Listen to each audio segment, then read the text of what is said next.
Good afternoon, trustees, staff, and members of the public who are joining the December 2nd, 2025 Public Governance and Board Organization Committee meeting. This meeting is called to order. With us in the board office, we have committee member Trustee Michael Chen, Trustee Ron Lin. We also have Trustee Butterworth joining us. Online, we have committee member at law, committee member Trustee McCarthy, and Trustee Wright with us. The meeting is called to order. Without objection, the agenda as written shall be adopted. Is there any objection, trustees? We have a longer agenda tonight, but that's okay. Without objection, the agenda is adopted. At this time, the chair would like to ask any trustee who has a direct personal interest or direct or indirect pecuniary interest in any matter being discussed by the board during this meeting to state the conflict and nature thereof. Hearing none, thank you very much, trustees.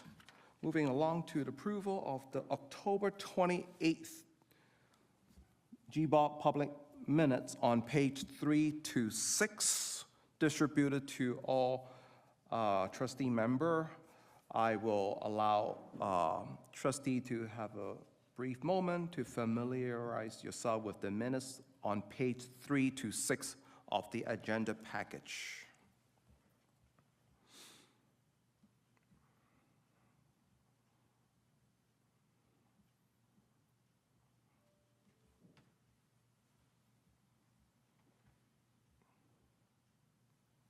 Are there any corrections? As there are no corrections, the minutes are approved as presented. Thank you, trustees. There is no direct business arising from the report from the minutes from previous. We will move along to information items. First item, we will have the Integrity Commissioner Annual Report 2024-2025. It is my pleasure to introduce Susan Craig, our Integrity Commissioner, to share the annual report for 2024-2025. Please go ahead, Suzanne. The floor is yours. Thank you very much, Chair Lin. Good afternoon, Chair Lin, Vice Chair McCarthy, and members of committee, members of the public, online and present. I'm here to present to the board committee the 2025 York Region District School Board Annual Report. I am accountable, as you know, directly to the Board of Trustees, and one of my duties is to table a report of the activities of my office during this reporting period. In the report before you, I have set out that since my authority does not extend to decisions of the board or staff, I was unable to receive or review some of the matters that were raised with my office related to questions about board policy and processes.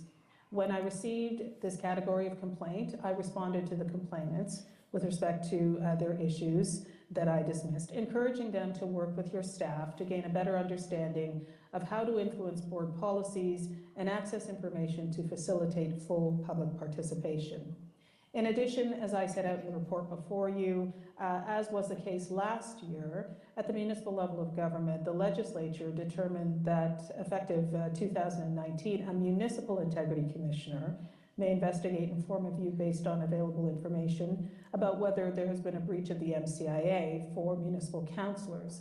My role as Integrity Commissioner at the YRDSB does not include receiving or investigating alleged contraventions of the MCIA, and thus these matters are outside of my purview.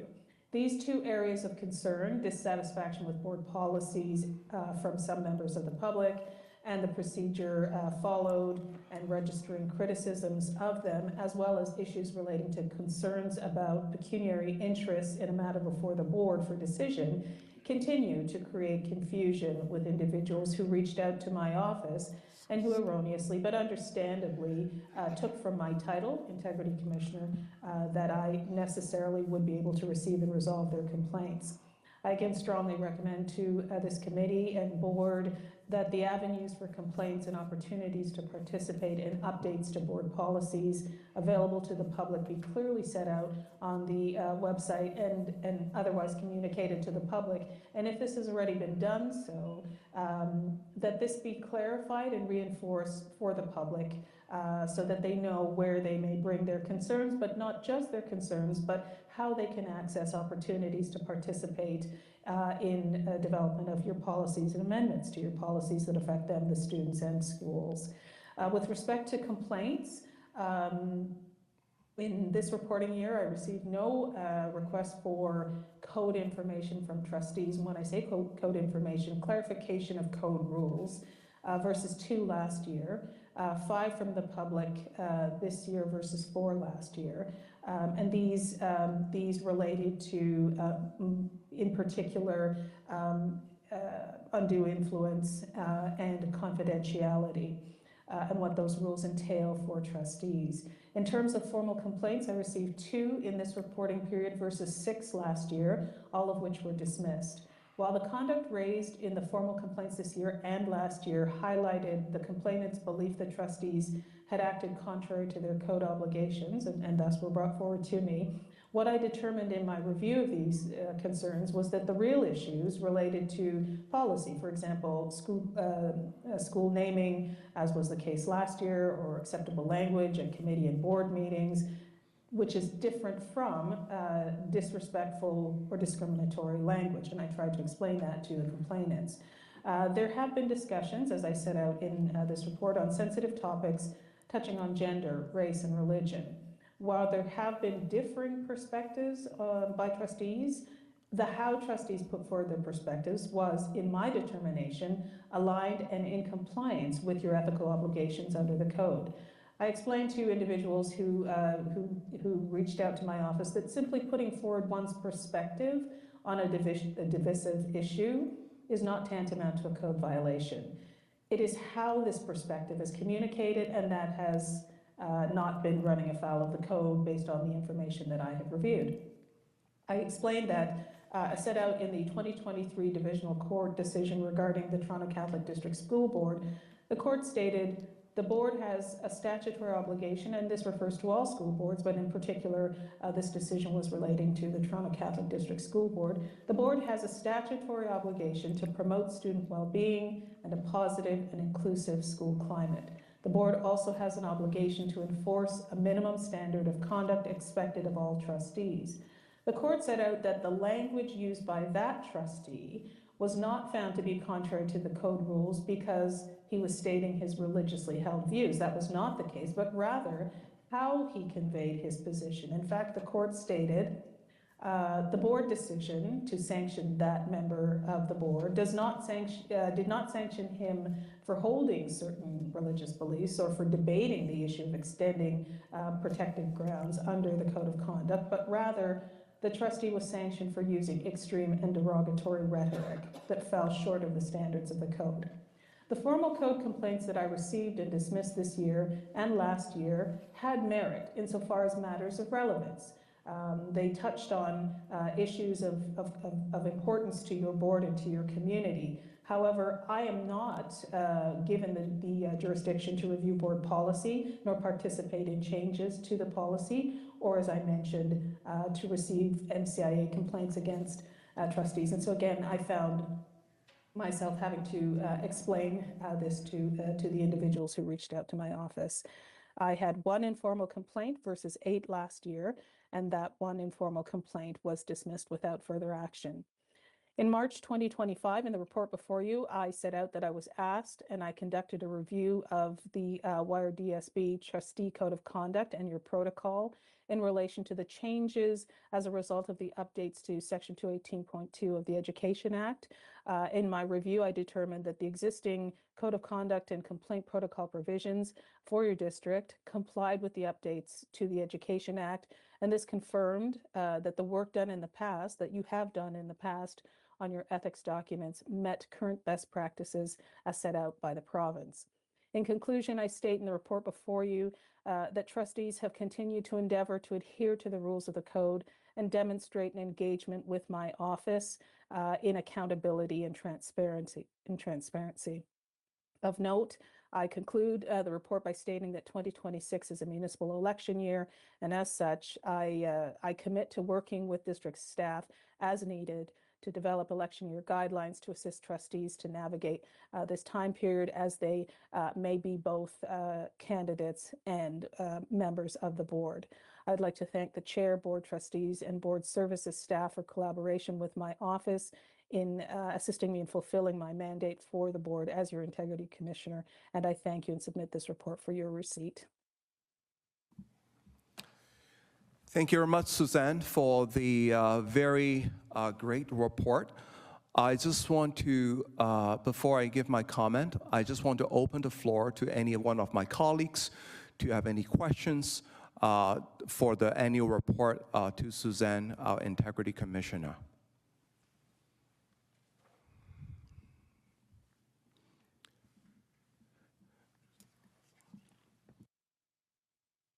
Trustee Law, please go ahead. Thanks, Chair. Hi, Suzanne. How are you? Good to see you again. Yes. In your report, you mentioned earlier there was discussion about how our board website help guide the public to, file reports and whatnot. I don't really recall seeing how is that. Can you give us do we need some work on that area? Well, through the chair to you, Trustee Law. Again, it's not within my purview to make any evaluation of your website. It is just that the matters that came to my attention, the individual stated that they had some difficulty in finding how they may access, for example, when there was a review of a board policy, or if they were concerned about comments that were discussed at a committee or board meeting around a particular policy, how they were able to voice those concerns. And so certainly I know that you have a very comprehensive website. I'm not suggesting at all that there needs to be updated work, and it would not be within my jurisdiction to suggest that. I am just saying that I have heard from individuals that they don't know where to go and they don't know how to find this information. And so if it's already there, perhaps clarity for some people who may not be as proficient in navigating websites. Great. Yeah, thank you very much. I guess, something to relate back to the policy subcommittee and, talk to them about it a little bit too. Thank you very much. Thank you. Thank you, Trustee Law, for the question, and thank you, Suzanne. I have Trustee McCarthy.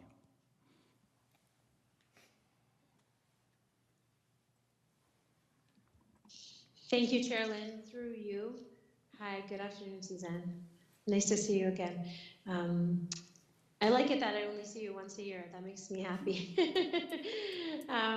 So my question is about the review that you did on the code complying with the ED Act here in Section 3, Issues of Note. I'm just curious, this review that you've done, is that mandated? Was that requested, or what was the catalyst that caused you to do the review? Thank you. Thank you. Through Chair Lynn to Vice Chair McCarthy. I was asked by your former manager of board services, Mr. Jaffer. Yes, my understanding is that with the updates to the ED Act, all boards had to be in compliance, and so some of the school boards' codes of conduct did not meet the threshold of completeness. So I was asked to take a look at the updates to the ED Act as it relates to accountability and transparency to ensure that York Region District School Board's code and code complaint protocol were in compliance, and I found that they were.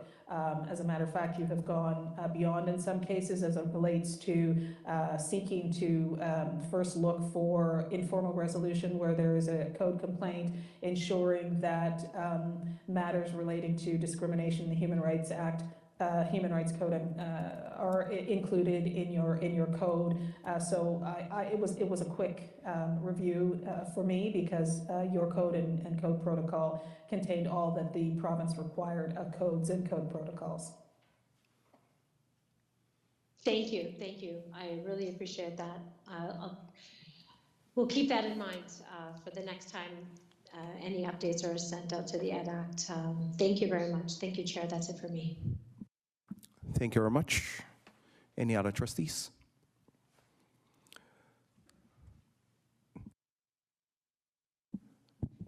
Suzanne, thank you. Definitely is professional work that we want to uphold the public confidence in terms of that we are taking matter seriously through the Integrity Commissioner to uphold trustee code of conduct with the current context that we are in under the Bill 33. Trustee code of conduct continue to be a very, very high-stake item that we have to keep ourselves on at all time and to be alert. Thank you for the report for updating and allowing our code of conduct to be fully in compliant with the Ed Act. And thank you for giving us a brief review of what has happened over the past school year. Just for the record that prior to this meeting and this report, the chair also is not privy to any of the information, which I'm very happy with, so that I'm not getting myself into this independent arm's length work that you are doing. So on behalf of the Board of Trustees and members of the public and the senior team, I just want to offer my thank you to your work. And I like to see you, but I do not like to see you often, okay? Thank you so much, Suzanne. And Director, do you have any supplementary, or do you have anything else any wisdom that you want to provide to trustee? Please go ahead, Suzanne. Director, Mr. Director, go ahead first. Thank you, Mr. Chair. I think I've made comments publicly and privately that our trustees have been leading in governance in an exemplary way, and Suzanne's report here this evening absolutely confirms my commentary. And thank you very much, Suzanne, for the very thorough report and working through the process and making sure that we are in compliance as Comptroller Fair had asked you to go through, as you explained to Vice Chair McCarthy. Thank you very much for the time engaged in that process as well, because we want to make sure that we are in compliance, and we're very pleased with the report you've shared with us all here this evening. Thank you very much. Thank you, Director. Thank you, Chair Lynn, Vice Chair, and members of the committee. I'd just like to conclude by stating that I am arm's length. Yes, I report to the board, but I am independent and at arm's length. And for the knowledge of the public, when I receive code complaints, I take them very seriously. The absence of code complaints oftentimes demonstrates an adherence to the rules by trustees. In this case, I have spoken with members of your staff, and I have reviewed informal matters to the satisfaction of your compliance with the code. So years ago, there was a different story to be told for your board. Right now, as your directors pointed out, you are leaders in accountability, and I can confirm that, and I thank you for the work that you've done. Thank you very much, and good night. Thank you, Suzanne, again. Have a great evening, and thank you. Moving along to the next agenda item, included on page 15 to 35 of the agenda package is correspondence received over the past month from various school board. Page 15 to 16, a ministry memo, student and family support officers. Page 17 to 18, memo from the Deputy Minister of Education, Chain Supply Transformation. 19 to 32, correspondence for Supply Ontario School Board procurement requirements. Page 33 to 35, correspondence from Shujin First Nation, number 29, child well-being. Those are all information item for trustee review. Thank you. Moving along to go to agenda item number 6 from the information item. The 6, we have some routine annual exercise to go through as an information item. The board member sitting arrangement 2025-2026 was provided as a handout for trustee information.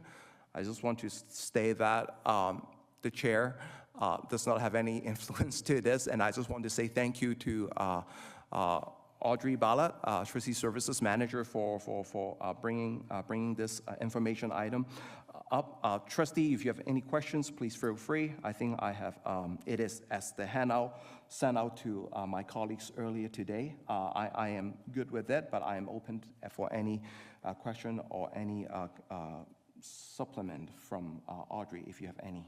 It's pretty straightforward. We are not doing this for the first time, but we like to give a little bit of a mixtures that there's only so much combination that we can mix this room, to be honest. So we will continue to work with our jurisdiction. Thank you very much. I did not see any questions. So this board meeting plan information item, we will just go to the board for information. Thank you. Moving along is trustees schedule 2026 board meeting special announcement, verbal update. Chair recognized Manager Trustee Service Audrey Ballat to speak to the trustee speaker schedule 2026 board meeting special announcement. I just wanted to say that the trustee speaker's schedule will be sent to trustees after the December 9th board meeting, because the heritage and significant months and days is going through that board meeting. And at that point, trustees will receive the schedule, and they can let us know what dates they would like to provide special announcements for at the board meetings over the 2026 year. Thank you, Audrey. So this is another items that we go through this annual exercise to recognize Heritage Month for the upcoming school year 2026. Colleagues, please look out for our email and put our interest in the recognition for the special announcement and Heritage Month. Thank you very much. Are there any questions, trustees, for this information items? Not hearing any, thank you. Pending item lists up on page 37 to 43 is here for trustee information. There are a lot of calendar there Audrey, do you want to give a very brief summary of this information item, if any? Sure. And through you, Mr. Chair, nothing stands out of major on this ongoing pending items list, which can change constantly. But we do have our meetings scheduled for the next while, and we do carry it right through to I think we go back, or we go as far as kind of 2020, no, 2026. Yeah. Sorry, my thing is mixed up. We go all the way to 2026, yes, in May 2027 for our information. Meetings day. Yes, after the election, but Okay. nothing major. Okay, thank you very much for that. And colleagues, we can go through that calendar and mark our date accordingly. Thank you. Moving along, February 2026 trustee newsletter is here for our input. Trustee, do we have any input to give to staff on this item for February newsletter? Yeah. Trustee Butterworth. I was just going to ask, can you, if someone from who is working on the trustee newsletter could just give us an overview of things that you're already sort of including, just to get my brain working on what's going to be the message in February? Thank you.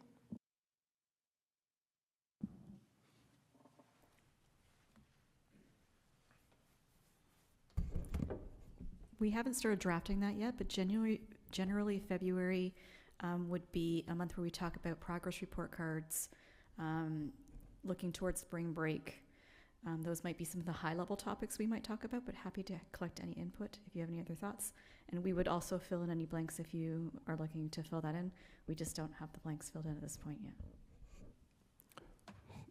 Thank you, Christina. And to carry Trustee Butterworth's conversation, Trustee, the floor is open for any input, ideas.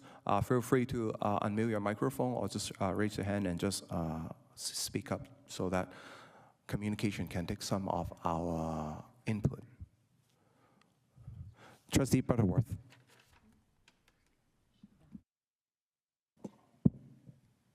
Thank you very much. I was going to mention about like some heritage months, so Black History Month for one, and whatever else. I'd have to look at the schedule again, but what's in there. I was also going to say, I know that our Pathways teams have lots of things coming up for like skills competitions. Like I think in March is the robotics one, but I know there's lots of other things. So if we could talk about things that, you know, Pathways. I mean, I know there's something in every department, but that's, you know, directly impacts students. That's one thing. Thank you. No, thank you. Trustee Butterworth, that's a good input. Any other trustees?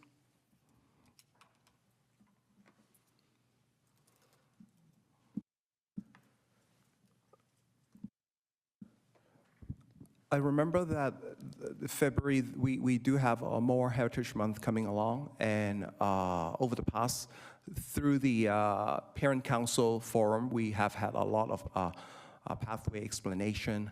I think it is also good that since the system is looking heavily to the emerging important items on the artificial intelligence, I think it is maybe good to allow parents to preview them, that we are working on the AI guidelines to allow the whole system to empower this service through curriculum, through student services, for staff, for students, and for families on how to navigate. It doesn't have to be long, but just let the public know that we are a busy board and working along with the current context. So that's one thing that comes to my mind.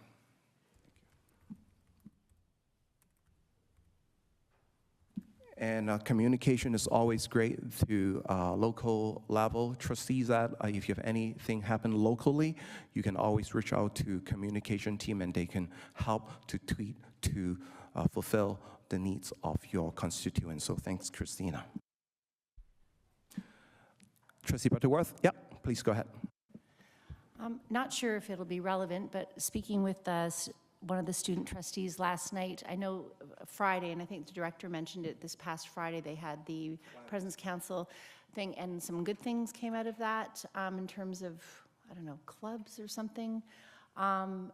If you can touch base with them to see if there's something that they would feel is important to include in our newsletter, I think that would be great too, that they've got a bit of an impact there too. Thank you. Thank you very much, everybody. Thank you, trustee, for your input.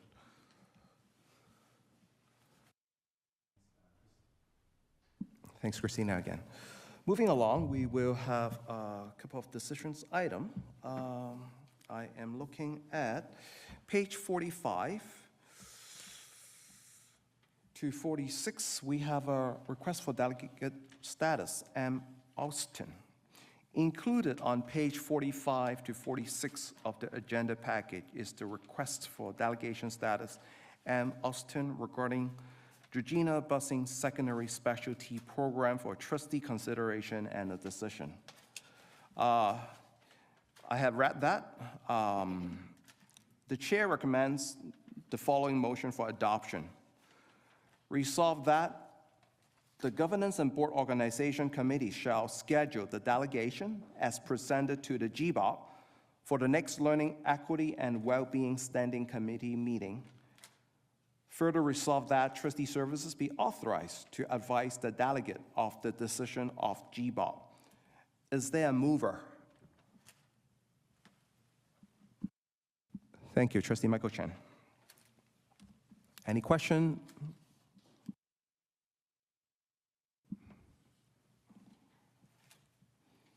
The question is on the adoption of the motion as read by the chair. All those in favor, committee member of question, say yay. All those opposed, to unmute your microphone and say no. Yes for me? Yes, for me.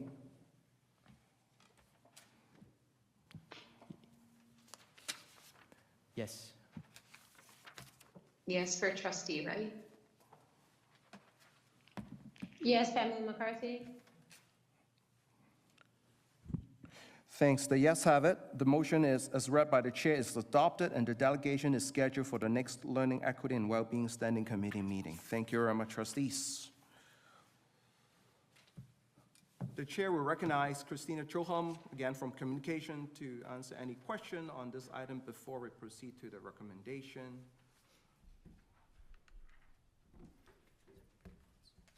On the recognition of Heritage Significant Month. And it has been recommended. So it has been recommended that the GBOT recommend the board adopt the following motion, that the York Region District School Board approve the following recommendation, that the Heritage and History Month outlined in Appendix A of the staff report be recognized at the appropriate regular monthly board meetings, and that trustee wishing to recognize other heritage or significant month or days outlined in Appendix B of the staff report do so as part of special announcement as the appropriate regular monthly board meeting. Trustee, are there any questions?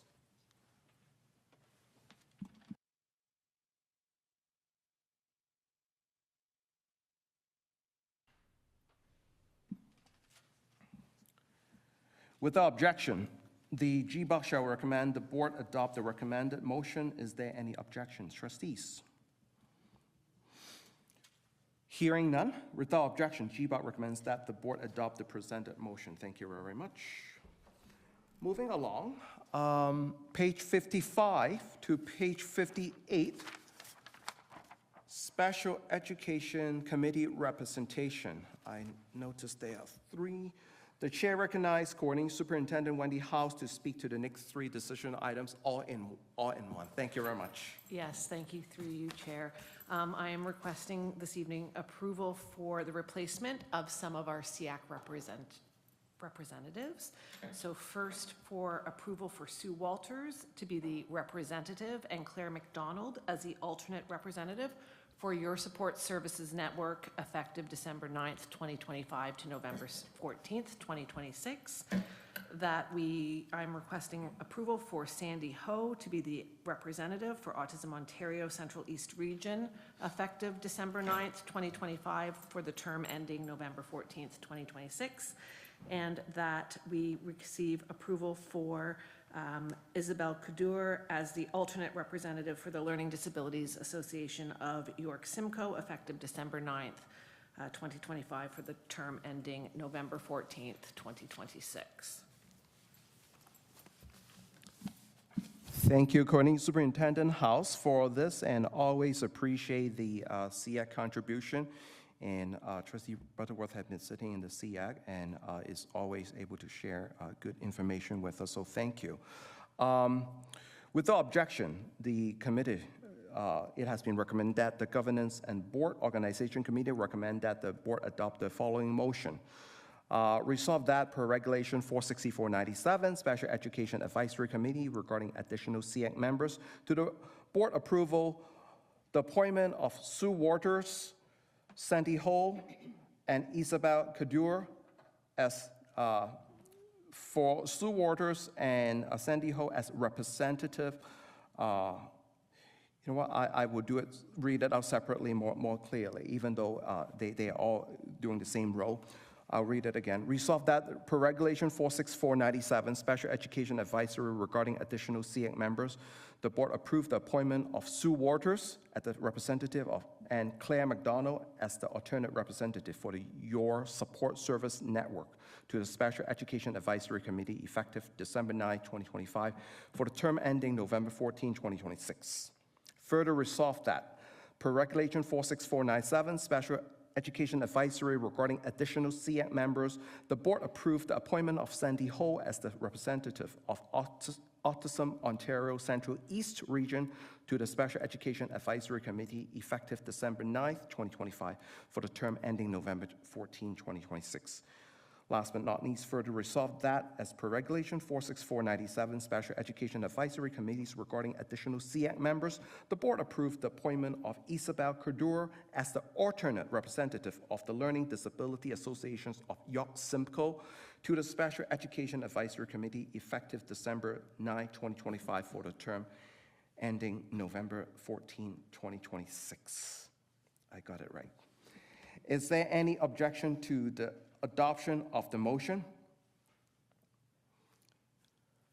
Since there's no objection, the GBOT recommend that the board adopt the motion as read by the chair. Thank you to Sue Waters, Claire McDonald. They are familiar names returning and helping Sandy Ho, and welcome Isabel Cadura as the alternate representative. And thank you again, Coordinating Superintendent House. You make me a mouthful. Thank you. So, moving along. Trustee appointment to the board and optional committees for 2025-2026 handout has been distributed to all trustee after the inaugural meeting, and thank you, trustee, for your indulgence. The trustee appointment to the board and optional committee for 2025-2026 was provided as a handout for trustee information. The GBOC has before us the draft trustee appointment to board and optional committee for 2025-2026. The chair, prior to this handout, had reached out to each one of the individual colleagues, trustees, for this draft trustee appointments. I will allow trustee to take committee members and trustee to take a brief review of that. Minor changes. Without objection, the GBOC shall recommend that the board adopt the following motion: that the York Region District School Board approve the following recommendation, and resolve that the board appoint the following trustees as provided in the handout to the respective board and optional committees for 2025-2026.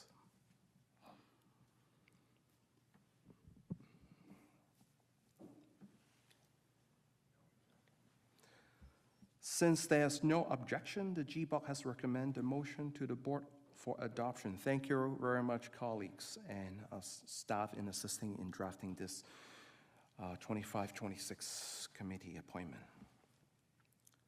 Moving along, page 67 to 68, draft agenda for our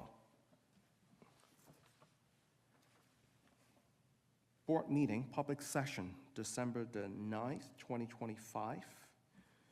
On page 67 to 68 for our approval.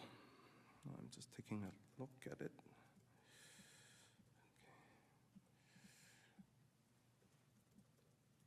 Without objection, the agenda is approved. Thank you very much, trustee and staff.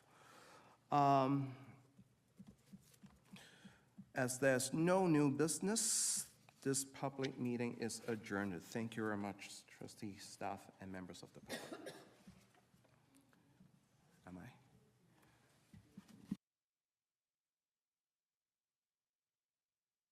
I? Okay, and we will follow